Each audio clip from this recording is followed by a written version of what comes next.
Had to shut the door over there. No worries at Hi, all. How are you? I'm good. How are you? Thanks for having me. You never take a break. Well, that not really, but actually today is my last official day of work, and Mitchell and I are leaving tomorrow morning to go to Florida for a couple days and turn our phones off and just get some time together because it's been a crazy year for both of us. No kidding. No kidding. Well, we'll chat about that here in a second. But first, new music coming. Safe place to break. I listened to the song. Now, as I understand it, it's a song that's been out there for a few, not out there, but you wrote it Yeah, a few years ago, and yeah. it hadn't really come together the way you wanted. Hmm. And I don't know if it's just me, but when I listened to it, yes, it's a country song, but I heard soul and gospel within that song. Am I right about Yeah. that? Oh yeah, no, absolutely. And I think a lot of people don't realize too, like, before country, I played and sang and wrote music for just about every genre there is, from classical to jazz to soul to funk to bluegrass.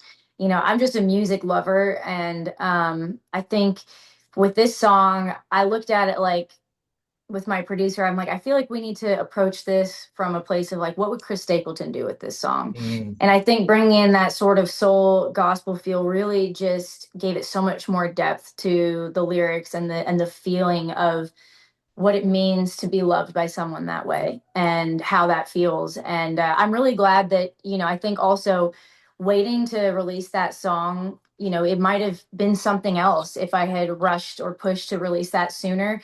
And I don't think it would have been impactful, musically or just in terms of the story and the lyrics, because, even though those lyrics were true when I wrote them almost 7 years ago when we first started dating, now almost 8 years into a relationship, 3 years into marriage, we've been through so much together and have come out stronger on the other side. And so I think there's a lot more depth to it now.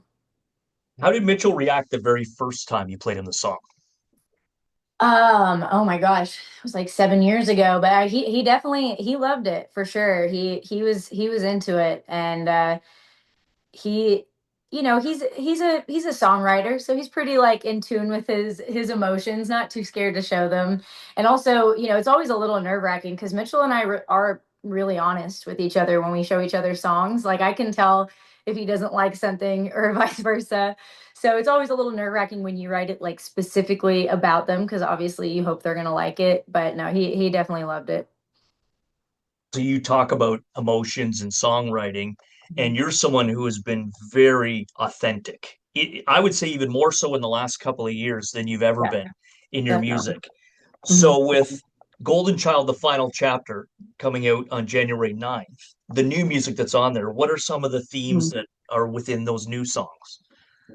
Yeah, I think, it really is just sort of carrying forward the theme of the original Golden Child record, which is very much a journey of opening up those deepest wounds, learning how to heal them, learning how to love myself in the face of the pain that I had been through and the trauma that I experienced.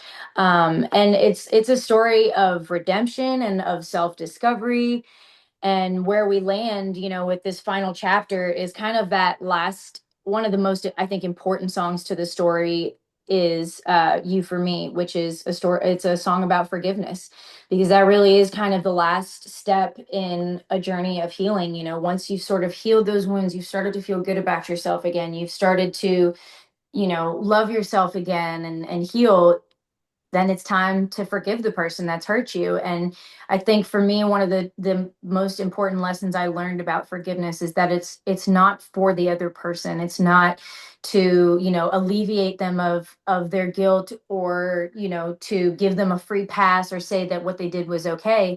It's for you. It's you saying, I'm not going to carry this anymore. I am not going to carry this anger, this hurt, this sadness with me anymore and let it affect me and my emotions in my life. I'm putting it down. I'm giving it to God, and I forgive you. I wish the best for you from afar. But I'm not going to carry this anymore, and it's just like a big weight off your shoulders. And I think I've teased it, played it at a few little acoustic shows here and there, and it's had a really big impact on people. And I think it's the perfect way to kind of finish telling the story of Golden Child from where she started, with Blood from a Stone to where I'm at now, and just sort of pointing towards where I'm going next. Looking at the titles, tell me about the song "Hold On Meg." Okay, yes. Hold On Meg, another deeply personal song. Obviously, I put my own name in the title. I wrote that when I was, before things really started taking off and before I knew what an impact Golden Child would have, before I knew that we would end up with, a top 20 record in America and all these amazing things.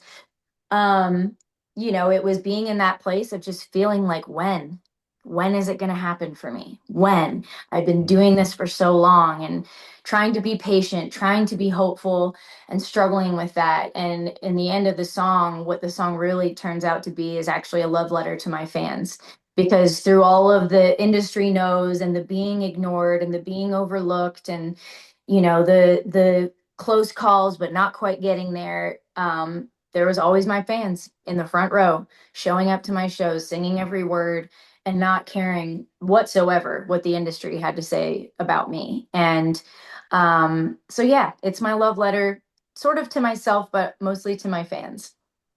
One more question, because I know you got to go. You've gone through the MFP era. You're Yeah. wrapping up the Golden Child era. What's the Yep. next era? Um, TBD. Still working on that. I mean, I guess we're kind of technically still in the Golden Child era as we, kick off this year with the final chapter of Golden Child. We're still working the song Golden Child in the US, which, as you know, it moves a lot slower than Canadian radio. So we're still kind of living in that world for a little bit, but I definitely I will just say I'm super excited about where we're going next with the music. I think you'll definitely see a lot of the same, very very personal, very vulnerable songs, but also just really pushing the musical boundaries a little bit more too, and really bringing in even more of these influences outside of country. It'll still be country, but you mentioned like Safe Place to Break, bringing in that sort of soul gospel feel. There's a lot of big rock influences in some of these things. So really playing around with some different sounds, and like just getting really excited about making music again that feels cool to me and that I know is going to be really fun to play live. Awesome. Well, we look forward to it. Congratulations on an amazing year Thank you. and Merry Christmas. Yeah, Merry Christmas. Appreciate you.